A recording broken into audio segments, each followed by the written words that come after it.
श्री शिवाय नमस्तुभ्यम, हर हर महादेव, जय महाकाल। कैसे हैं आप सभी लोग? आप सभी लोगों को दीपावली की हार्दिक शुभकामनाएं। मां लक्ष्मी का आगमन सदैव आपके घर में रहे, आपके घर में खूब खुशियां हो, यही मैं महादेव जी से प्रार्थना करता हूं। देखिए, कार्तिक मास का महीना चल रहा है, दीपावली का दिन आने वाला है और दीपावली से पहले पड़ने वाली कार्तिक मास की शिवरात्रि, जिसी दिन नरक चतुर्दशी के भी नाम से जाना जाता है, कोई लोग इन्हें रूप चौदस के भी नाम से जानते हैं। पूज्य गुरुजी ने कहा, मात्र एक बेलपत्र और एक शमी पत्र का उपाय कार्तिक मास की शिवरात्रि के दिन जिस घर का कोई एक सदस्य मात्र कर लेता है, उस घर में कभी भी माता लक्ष्मी जी का आगमन रुकता नहीं है। उसी घर में माता लक्ष्मी जी का एक अंश सदैव विराजमान होता है। अगर जीवन में कर्ज की समस्या को लेकर के परेशान चल रहे हैं, व्यापार दुकान अच्छा नहीं चल रहा है, धन को लेकर के, पैसों को लेकर के बहुत ही अधिक समस्याएं जीवन में चल रही है, तो कार्तिक मास की शिवरात्रि के दिन यानी कि नरक चतुर्दशी के दिन ये वाला उपाय करना मत भूलिएगा।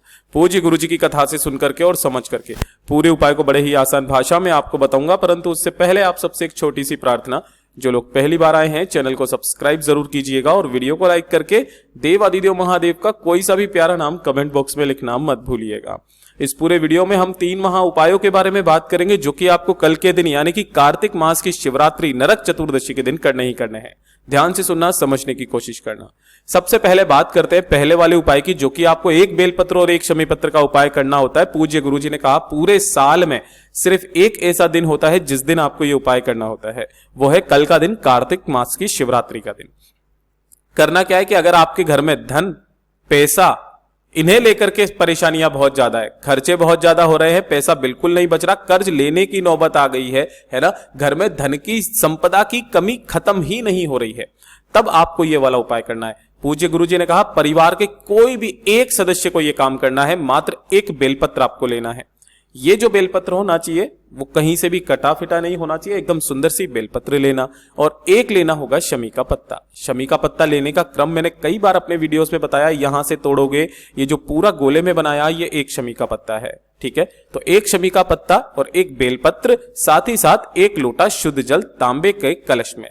देखिए, बहुत लोग परेशान होते हैं, भैया बेलपत्र नहीं मिला तो क्या करें?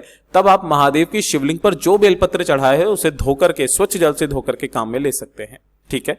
ये जो 3 चीजें आपने ली है, इन्हीं तीनों चीजों को लेकर के भोलेनाथ के मंदिर में पहुंचना है, शिवलिंग के पास। किस समय पर जाओगे? सुबह जाना चाहो सुबह चले जाओ, शाम को जाना चाहो शाम को चले जाओ। पूज्य गुरुजी ने कहा, पूरे दिन में किसी भी समय पर, जब भी आपको समय मिले, साल का सिर्फ एक ऐसा दिन होता है जिस दिन ये करना होता है। यहां पहुंचकर आपको शिवलिंग के पीछे की तरफ खड़े हो जाना है, जिसके आपका मुख उत्तर दिशा की तरफ में हो जाएगा। सबसे पहले एक लोटा शुद्ध जल श्री शिवाय नमस्तुभ्यम मंत्र का स्मरण करते हुए शिवलिंग पर पहले एक लोटा शुद्ध जल समर्पित करना, और हो सके, गुरुदेव ने कहा, अगर आपके घर में थोड़ा सा गंगा जल रखा हुआ है तो 2 से 4 बूंदे इस गंगा जल को इस वाले जल में जरूर मिला लीजिएगा। तो ये तो हो गया पहला काम, जो कि आपको जल समर्पित करना था। सबसे महत्वपूर्ण जो पूज्य गुरुजी ने बताया कि यहां पर बेलपत्र और शमी पत्र को चढ़ाने का क्रम बिल्कुल बदल जाता है जब आपके घर में धन संपदा की बहुत ज्यादा कमी हो। आपको करना क्या है? जो आपने एक बेलपत्र लिया है, सबसे पहले उस बेलपत्र को, देखिए आप हमेशा कैसे समर्पित करते थे माता अशोक सुंदरी पर? कुछ इस तरीके से कि डंडी जलाधारी की तरफ, बीच वाली पत्ती का मुख शिवलिंग की तरफ होता था। लेकिन इस बार जो आप समर्पित करोगे माता अशोक सुंदरी के ऊपर बेलपत्र को, तब डंडी रहेगी शिवलिंग के तरफ में और जो बीच वाली पत्ती का मुख रहेगा वो रहेगा जलाधारी की तरफ में। जैसा मैंने चित्र में बताया, बिल्कुल उसी तरीके से, इसी डायग्राम की तरह ही आपको बेलपत्र को रख देना है चिकने हिस्से की तरफ में, जो कि उनसे माता अशोक सुंदरी से स्पर्श होना चाहिए। पहला काम, आपने एक बेलपत्र को यहां पर अपना नाम और गोत्र बोल करके समर्पित करना है। दूसरा जो शमी का पत्ता है, उस शमी के पत्ते को शिवलिंग पर जो समर्पित आप करोगे, वो कैसे करोगे? उसकी डंडी रहेगी इसी दिशा में, जलाधारी के तरफ, और पत्तियां जो रहेगी वो कुछ इस दिशा में रहेगी। इसी तरीके से आपको बेलपत्र और शमी पत्र को समर्पित कर देने के पश्चात अपना दाहिना हाथ इस बेलपत्र के ऊपर रखकर अपने हृदय की बात, अपनी कामना महादेव से बोलना कि बाबा, मेरे घर में धन को लेकर के समस्याएं हैं, बहुत समस्याएं हैं, खर्चे कम नहीं हो रहे, पैसा बिल्कुल नहीं बच रहा, मेहनत बहुत कर रहा हूं लेकिन मेहनत का फल उतना नहीं मिल रहा। तो पूज्य गुरुजी ने कहा, एक बार इस कार्तिक मास की शिवरात्रि के दिन उपाय कर लीजिएगा, जीवन में आपके घर में कभी भी धन संपदा की कमी नहीं रहेगी। पूज्य गुरु जी का बहुत अद्भुत और अचूक उपाय है, जरूर कीजिएगा। यहां तक कहा गया है कि एक शमी का पत्ता अगर कोई भूलवश भी शिवलिंग पर समर्पित कर देता है ना, तो उसके जन्मों जन्मांतर के पाप धुल जाते हैं। ये एक शमी का पत्ता 52,000 ब्राह्मणों की साक्षी करवाता है, साथ ही साथ 14 करोड़ सोने की मुद्राओं के समान माना गया है। अब बात करते हैं दूसरे वाले उपाय की। दूसरा वाला जो उपाय है, ये सिर्फ और सिर्फ कार्तिक मास की शिवरात्रि, ये चीज ध्यान दीजिएगा। कब? कार्तिक मास की शिवरात्रि। अब वो बात अलग है कि इस दिन आपको छोटी दीपावली भी है वगैरह वगैरह, लेकिन ये वाला उपाय सिर्फ और सिर्फ जो स्कंद पुराण का कार्तिक खंड है, जिसके अंदर वर्णित किया गया, पूज्य गुरु जी ने कहा कि कार्तिक मास की जो शिवरात्रि आए, जब आप महादेव की असीम कृपा पाना चाहते हो, ये चीज ध्यान रखना, महादेव की असीम कृपा पाना चाहते हो, अगर महादेव के आप सच्चे भक्त हैं, तो महादेव की कृपा पाने के लिए उनकी दया दृष्टि सदैव आपके ऊपर रहे, उनका आशीर्वाद सदैव आपके ऊपर रहे, आपकी कोई भी कामना हो वो पूरी हो, तो कार्तिक मास की शिवरात्रि के दिन इस वाले उपाय को कीजिएगा। आपको करना क्या है, इस तरीके से लेना होगा थोड़ा सा पंचामृत। पंचामृत कैसे तैयार किया जाता है, मैं सिंपल भाषा में आपको बताता हूं। आपको सबसे पहले लेना होगा थोड़ा सा दही, 1 चम्मच, इससे ज्यादा नहीं, 1 चम्मच ही आपको लेना होगा दूध। लेकिन ध्यान रखना, दूध जो रहना चाहिए वो कच्चा दूध होना चाहिए। काफी सारे चैनल वाले नहीं बताते हैं ये वाली चीज, गाय का होना चाहिए, ये भी ध्यान रखना।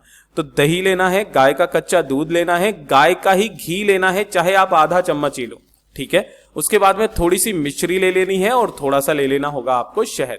इन जब पांचों को मिलाओगे तो पंचामृत बनके तैयार होता है।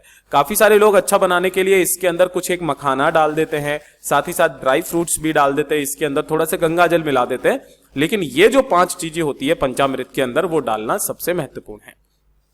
तो आपको क्या करना है, ये जो पंचामृत तैयार करोगे, इसे किसी भी एक स्टील के पात्र में ले लेना है ना, जो भी स्टील का पात्र हो ना उसमें लेना। भूलवश भी आपको तांबे के पात्र में इस पंचामृत को नहीं लेना है। तांबे के पात्र में अलग से 1 लोटा शुद्ध जल आपको लेना है, ठीक है, और इसके अंदर आपको थोड़ा सा गंगा जल मिला लेना है।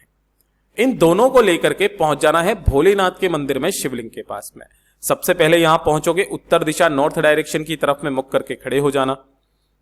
जो आपने यहां पर जो पूजा पाठ करना है वो तो करोगे ही करोगे, उसके बाद में जो दोनों चीजें लेकर के आए हो, उसमें से पहले आपको पंचामृत से क्या करना है, महादेव की शिवलिंग का अभिषेक करना है, इन्हीं पर समर्पित करना है। श्री शिवाय नमस्तुभ्यम मंत्र का स्मरण करते रहना है। अच्छे से इस पूरी शिवलिंग पर आपको उसका लेप करना है, जो पंचामृत आपने बनाया है। उसके पश्चात दोनों हाथों में कलश लेना है ना, बाबा से विनती करना, कामना करना कि आपका ये भक्त बस आपका आशीर्वाद चाहता है, सदैव आप हमेशा हमारे साथ में रहें, कोई कामना हमें पूरी नहीं चाहिए, बस हमें आपका साथ चाहिए बाबा। बस इतनी सी कामना करके इस संपूर्ण जल को शिवलिंग पर समर्पित करना। श्री शिवाय नमस्तुभ्यम मंत्र का स्मरण करते हुए शिव और शक्ति का स्मरण करना। किनका? शिव और शक्ति का। ये खुद पूज्य गुरु जी के वचन है। स्मरण करने के पश्चात जो भी जल जलाधारी से बह करके नीचे की तरफ में गिरेगा, पंचामृत के में मिश्रित हुआ जो जल है उसे अपने साथ में लेना, उसका आचमन करना, अपने घर के कोने कोने में छींटना। आपके जीवन में जितना परिवर्तन आएगा वो आप खुद नहीं सोच सकते। पूज्य गुरु जी का बहुत अद्भुत और अचूक उपाय है, जरूर कीजिएगा। और अब बात करते हैं तीसरे नंबर के उपाय की, जो कि पूज्य गुरु जी ने खास करके सभी को करने के लिए बोला इस कार्तिक मास की शिवरात्रि के दिन। अगर आपका कोई कार्य है जो वर्षों पुराना है, अटका हुआ है, पूरा हो ही नहीं रहा है, आपके कार्यों में बाधाएं बहुत ज्यादा आती है, चाहे वो आपकी नौकरी का कार्य हो, है ना, चाहे वो आपके कोई व्यापार का कार्य हो, है ना, इसके अलावा आपके घर के कोई कार्य है, कोर्ट कचहरी के कोई कार्य है, पूरे हो ही नहीं रहे, काम अटकते ही अटकते हैं। किसी कार्य के लिए भी जाते हो ना तो उसमें समय पे समय लगता चला जाता है, कार्यों में बाधाएं आती रहती है। एक छोटा सा काम कीजिएगा, चाहे नौकरी के लिए करो, चाहे व्यापार के लिए, चाहे कोर्ट कचहरी के किसी भी केस के लिए। आपको लेना होगा थोड़ा सा लाल चंदन। गुरुदेव ने कहा अगर आपको प्योर लाल चंदन मिल जाता है तो बहुत अच्छी बात है, और थोड़ा सा लेना होगा आपको पीला चंदन, ठीक है। ये 2 चीजें आपको लेनी है। साथ ही साथ आपको लेनी होगी 5 बेलपत्र, जो कहीं से भी खंडित कटी फटी ना हो, नहीं मिलती है बाबा की शिवलिंग से उठा लेना, धो करके काम में ले लेना। और साथ ही साथ 1 लोटा शुद्ध जल, इन्हें लेकर के आपको भोलेनाथ के मंदिर में पहुंचना है, शिवलिंग के पास। मैंने पहले भी आपको ये उपाय बताया था, कहा भी था कि आपको इस दिन ये उपाय करना है। यहां पहुंच करके आपको उत्तर दिशा नॉर्थ डायरेक्शन की तरफ में मुख करके खड़े हो जाना है। पूजा पाठ जो करना है पहले करना, उसके पश्चात अपने दाहिने हाथ की अनामिका उंगली पर थोड़ा सा लाल चंदन लगाना है। और उस लाल चंदन की 7 बिंदियां आपको माता रानी का जो ये हस्त कमल है इसके चारों तरफ आपको 7 बिंदियां लगानी है, कुछ इस तरीके से। उसके बाद में जो पीला चंदन लिया है उस पीले चंदन की 5 बिंदियां माता अशोक सुंदरी के स्थान पर लगानी है, अपनी कामना मन में कहते हुए। यह सब कुछ करने के पश्चात जो 5 बेलपत्र हैं उन सभी पर एक एक चंदन की बिंदी लगाकर शिवलिंग पर इस तरीके से समर्पित करना कि सभी की डंडियां जो रहे वो अलग अलग दिशा में रहें। इन्हीं 5 बेलपत्रों के ऊपर अपना दाहिना हाथ रख करके अपने हृदय की बात, अपनी मनोकामना, जो व्यक्ति कार्तिक मास की शिवरात्रि रूप चौदस यानी कि काली चौदस के दिन कर लेता है उसका चाहे कोई सा भी कार्य हो परिपूर्ण हो ही जाता है। पूज्य गुरु जी के सभी उपाय बहुत ही ज्यादा खास और अद्भुत है, जरूर कीजिएगा। वीडियो पसंद आए तो लाइक जरूर करना, चैनल को सब्सक्राइब जरूर कीजिएगा। मैं आपसे मिलता हूं अगले वीडियो में, तब तक के लिए ओम नमः शिवाय, हर हर महादेव, जय महाकाल।